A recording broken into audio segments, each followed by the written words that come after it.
The draft lottery has come and gone. The Sacramento Kings got lucky and jumped into the lottery as well as the Atlanta Hawks. My last mock draft video was one of the most well-received videos of my channel, so I thought I would do an update of the draft with the cemented pick order. Funnily enough, the wins predictor I used actually had the top 3 pick order the exact same, but a few things have changed, so I'll still go through the entire top 10 of the draft. Without further ado, let's get straight into the draft with the Phoenix Suns, who will pick number 1.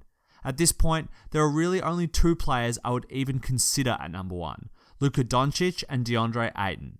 Both guys actually fit the Suns roster really well. If they take Doncic, they can have a huge backcourt of Luka and Devin Booker, with Dragan Bender, TJ Warren and Josh Jackson filling out the front court. But the Suns have the rights to Elfrid Payton, and if they think they can re-sign him for a cheap deal, it would make sense to fill the biggest void on their roster, the center position. And there is the perfect player for that position available at number 1, DeAndre Ayton.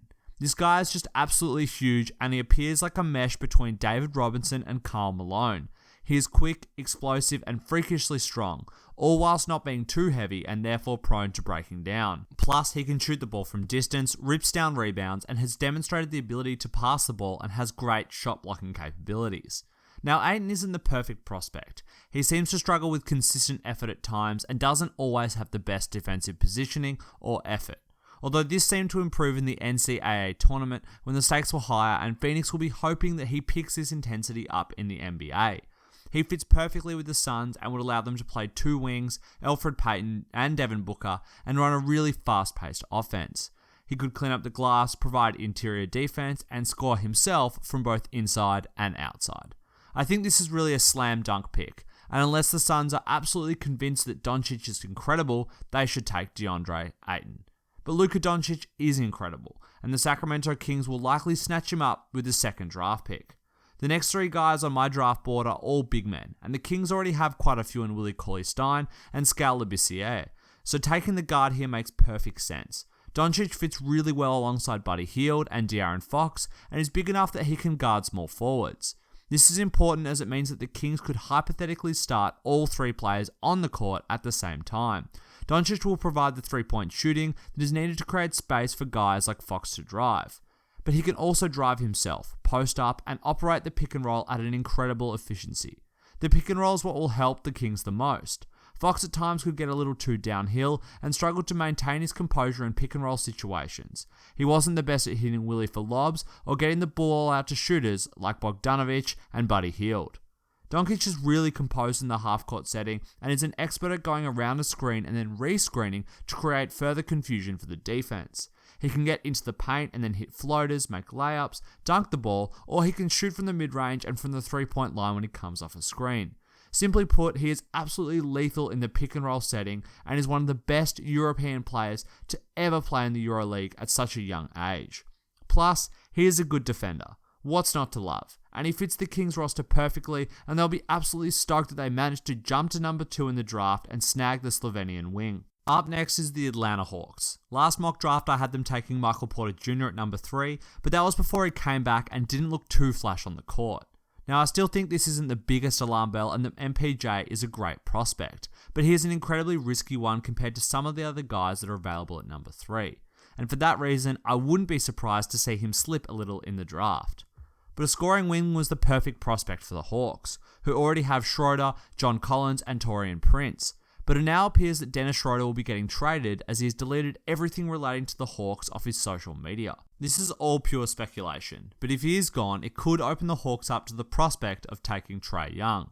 He would be a huge reach though at number 3, and I see the Hawks taking the best player available and grabbing Marvin Bagley.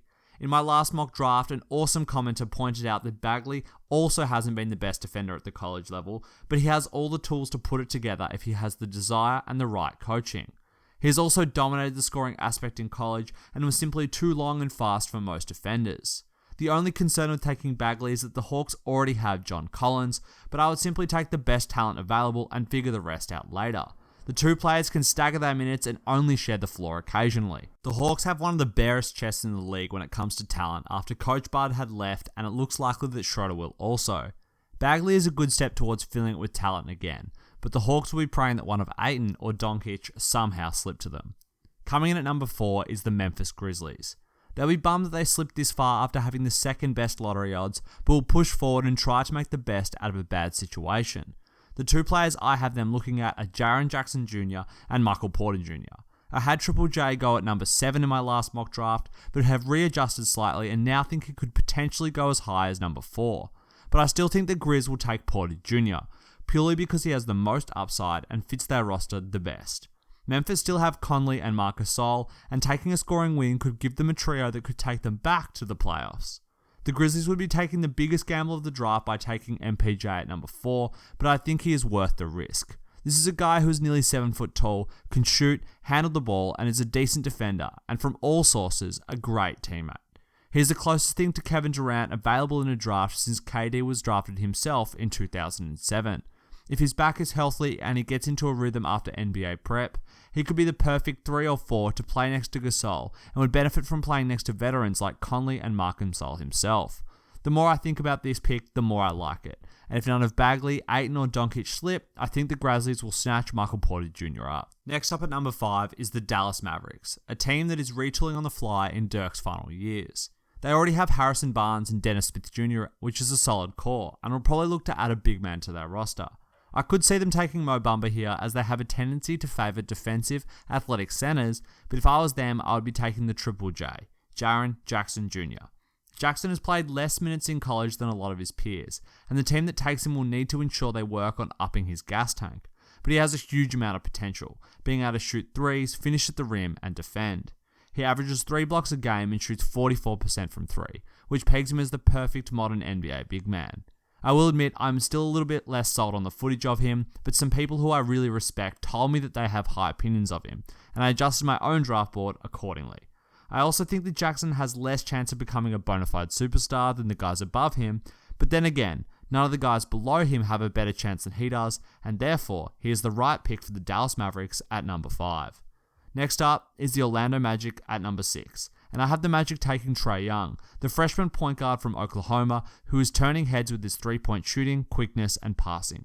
Trae is probably one of the riskiest picks in the draft. People will say that he could be the next Curry, but he could also be the next Jimmer Fredette. Guys who shoot threes at the rate he does in college are really, really hard to predict. But Trae did this all in his freshman season, unlike Jimmer who spent years dominating college and building his skill set up. This bodes well for him, as he has more years to develop in the NBA and there is no doubting that he can shoot the lights out of the ball. But he will struggle to guard NBA point guards as he's undersized and very lean, meaning he won't have the strength to stop Westbrook, John Wall, and other big guards. But if he puts in the work to become a solid positional and team defender, teams will be able to hide his deficiencies and really make him work on this end. On offense, I really like Trae. Shooting and passing are both off the charts for a 19-year-old point guard, and while his handles could use a little tightening, they are overall very good.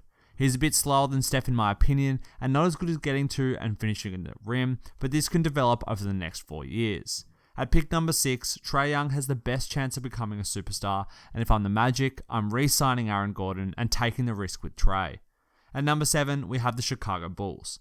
I think the Bulls will be looking for a center to pair next to Lauri Markkanen, but after the top 5 picks, the centers tend to dry up a little bit. I don't think they would take Trae Young here if he slipped, as they already have Chris Dunn and Zach LaVine, but if any of the other 5 guys slipped, they would snap them up in a heartbeat. But if they don't slip, then it comes down to Wendell Carter Jr. and Mo Bamba for me for the Chicago Bulls. And I would be snatching up Mo Bamba. He seems like a natural fit next to Markkanen. Lauri is such a gifted offensive big man who can have the offense run through him from the block and out on the perimeter. Bamba would be able to sit down low in the slot and grab offensive rebounding positioning or get himself open for a lob pass. Then, Bamba can absolutely anchor the defense. He has amazing advanced defensive stats, has a 7'9" wingspan, and averaged 11 rebounds and nearly 4 blocks a game in college. Bamba will be a force down low, and I would feed him as much footage of Rudy Gobert as I could if I was the Bulls or any other team that drafts him. Bamba simply has to stand in the right positions and put his arms up to make it exceptionally difficult for anyone to get a shot off against him. The other great thing about Bamba is his speed up and down the court. He rarely gets beaten by the opposing big man and therefore helps to limit easy transition points. And on offense, he can frequently sneak behind the other big man for an easy lob over the top for a dunk or a layup. With Bamba, the Bulls will have a great core of Zach LaVine, Chris Dunn, Lauri Markkanen, and Mo Bamba, and will have pulled off a pretty fast rebuild. Cleveland are up next with pick number 8. something they definitely did not expect when they shipped off Kyrie Irving last summer. The Nets managed to not be terrible and kept themselves out of the bottom 5 in the lottery. With the transfer of this pick, it marks the end of the Nets' horrible Boston Celtics deal, and they now own all of their future draft picks, something that Sean Marks, their GM, will be very happy with. But back to Cleveland. Who do they draft with pick 8? Most of the top talent is gone by this point, and there are either high-quality role players, risky players with upside, or project players left. The toughest part about all of this for the Cavaliers will be the fact that LeBron James's free agency decision comes after the draft. For this reason, I would simply take the best player available and then work the rest out later. At the same time though, their roster is very clustered, and they should do everything to retain LeBron James, as otherwise they are headed for mediocrity. It is for this reason that I have them taking Mikal Bridges. There are concerns with Mikal being a junior, but I think he was just a slow developer and he has all the tools to be a solid NBA player and even a great one. Plus, the fact that he is a junior makes him even more NBA ready and could contribute on the Cavaliers as soon as next year. His ceiling definitely isn't as high as some of the other guys in this draft, but he is athletic and tall for a shooting guard and is a really solid defender. Plus, he is shooting 42% from 3 this season, scoring 17 points a game on good percentages, and is doing everything on the court well. With the rapid decline of J.R. Smith, Bridges could bring the youth, athleticism, defense and shooting the Cavaliers so desperately need in their starting lineup. I like the fit next to Love, Thompson, LeBron and George Hill, and think it is probably the best fix to the Cavaliers' shooting guard woes.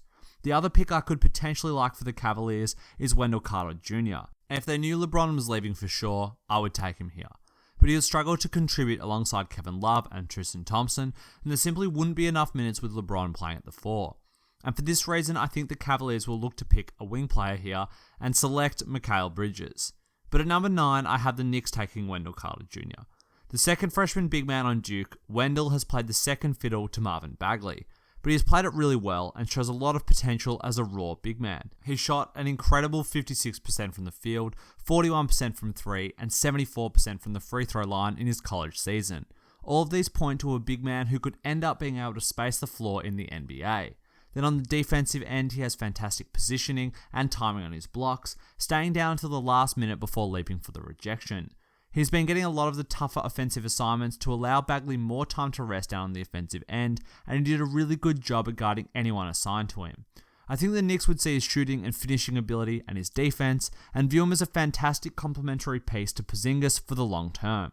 They could play the 4 and 5 down low, and the Knicks would be able to run a 5-out offense or 4-out with Porzingis or Wendell inside. And then on defense, Carter could take the tougher assignment or allow Porzingis to guard the inside player on the other team as he struggles going out to the perimeter. Now, Wendell Carter Jr. is definitely not a sure thing, but with the 9th pick, his upside and potential to fit with Porzingis, I really like the fit for New York. In the last spot, I have the 76ers taking Miles Bridges. Philly don't need a big man, and they equally don't need a point guard, so the only reasonable position for them to add is the wing. The Boston Celtics have proven that you can never have too many wings, and the defense and shooting of Bridges will be very valuable to the 76ers. Whilst Redick was great for the 76ers, there is no doubt that he was a defensive liability, and Boston absolutely exploited this in the playoffs, going after Redick for demoralizing baskets at the rim over and over again. Miles would allow for the 76ers to run a lineup of Simmons, Bridges, Covington, Saric, and Embiid, and they would give them the 3 shooting wings and Embiid to surround Simmons and maximize the spacing, and they would still be a great defensive lineup. I don't think that Philly would jump to this lineup straight away, but Bridges would give them great minutes off the bench to start his season and could develop into a fantastic piece for the long term. That is it for the mock draft today, guys. Thanks for watching all the way through if you are here. If you enjoyed the video, make sure to leave a like and subscribe, and leave a comment with all of your thoughts on this upcoming draft. Who do you have going higher than I do? Anyone lower? And let me know any potential sleeper draft picks you have, all in the comments below. And be on the lookout for a mock draft later on in the year when I preview a 1 to 30 mock draft over a 3-part video. Thanks for watching, guys, and sticking with the channel, and I'll try and make videos on a more regular basis.